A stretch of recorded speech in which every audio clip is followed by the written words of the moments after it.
এরপরে মিলাদ জায়েজ আছে কিনা দেখেন, মিলাদ শব্দের অর্থ হলো জন্ম। মিলাদ শব্দের অর্থ কি? জন্ম। আপনারা যারা সৌদি আরবে যান দেখবেন ওই যখন আরবি আপনাদেরকে পাসপোর্ট দেওয়া হয়, লেখা হয় তারিখুল মিলাদ। আমাদের সমাজে একজন বলে মিলাদ নাকি জায়েজ নাই, তিরমিজির মধ্যে লেখা আছে বাবু মিলাদুন নবী সাল্লাল্লাহু আলাইহি ওয়াসাল্লাম।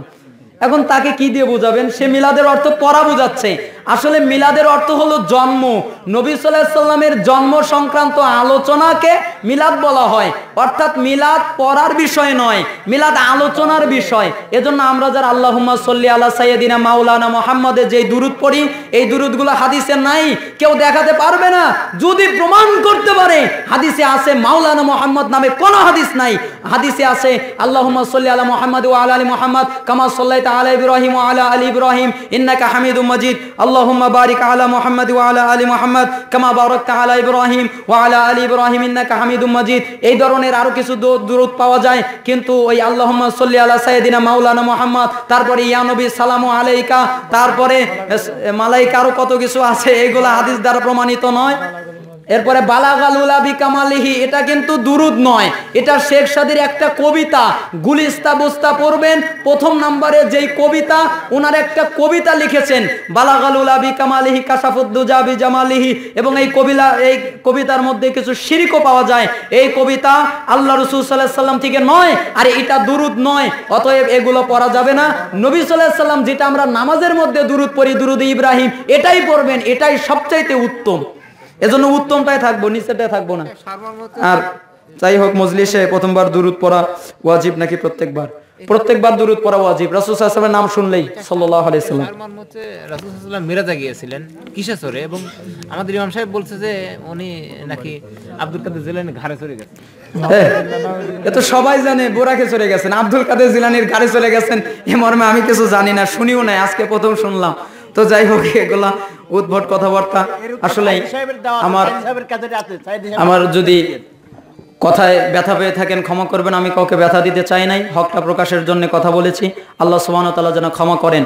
আমাদের যারা মারা গেছেন তাদেরকে যেন আল্লাহ মাফ করেন, আমাদের যারা বেঁচে আছেন তাদেরকে যেন হেদায়েত নসিব করেন, আমাদের ভিতরে যারা অসুস্থ তাদেরকে যেন শেফায়ে কামেলা আজেলা দান করেন, আমাদের ভিতরে যারা অভাবী তাদের যেন অভাব দূরীভূত করেন, আমাদের ভিতরে যে যেই মুসিবতের ভিতরে আছে আল্লাহ সবাইকে যেন সমস্ত মুসিবত থেকে পানা মঞ্জুর করেন, আমাদের জন্য যা দরকার তা যেন নাসিল করেন, আমাদের জন্য যা অপ্রয়োজনীয় আল্লাহ সুবহানাহু ওয়া তাআলা তার থেকে যেন আমাদেরকে হেফাজত করেন। ইমামের পিছনে সূরা ফাতিহা পড়া কি আবশ্যক, ঐচ্ছিক? দুধের ব্যবস্থা কি করবেন? ইমামের পিছনে সূরা ফাতিহা পড়াটা আমার মসজিদের ইমাম মিলাদ না জায়েজ আমরা অনেকেই মানি, কিন্তু ওই মসজিদের ইমাম মানে না, সে মিলাদ পড়ায়, তার পিছনে আমার নামাজ চলবে কি? যে মিলাদ পড়েছে সে বিদআত করে, চলবে, সালাত চলবে, সমস্যা নাই। তো যাই হোক, ইমামের পিছনে সূরা ফাতিহা পড়তে হবে। দলিল রয়েছে বুখারীর ১ম নম্বর খণ্ডের ১০ নম্বর পর্বের ৯৫ নম্বর অধ্যায়, ওখানে কয়েকগুলো হাদিস আছে, আপনারা দেখে নেবেন। রাসূল সাল্লাল্লাহু আলাইহি ওয়াসাল্লাম বলছেন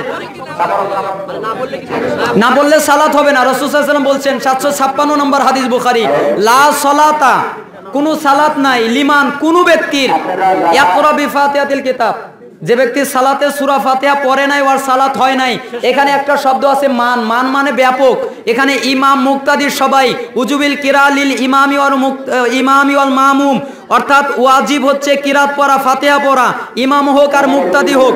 ফিস সালাতি কুল্লিহা, প্রত্যেক সালাতের মধ্যেই, ফিল হাজারি ওয়াস সফারি, সফরে থাক আর বাড়িতে থাক, ওমা ইজহারু ফিহা ওমা ইউখাফাত, জোরের সালাত আর আস্তের সালাত সবগুলো ইমাম মুক্তাদি সবাই কিরাত পড়বে। বুখারী ৭৫৬ নম্বর হাদিস। যাই হোক, অনেক কথা বললাম, আল্লাহ ক্ষমা করুন। আমরা মজলিস শেষের দোয়া সবাই পড়ছি। সুবহানাকাল্লাহুম্মা ওয়া বিহামদিকা আশহাদু আল্লা ইলাহা ইল্লা আনতা আস্তাগফিরুকা ওয়া আতুবু ইলাইক। আসসালামু আলাইকুম ওয়া রাহমাতুল্লাহ।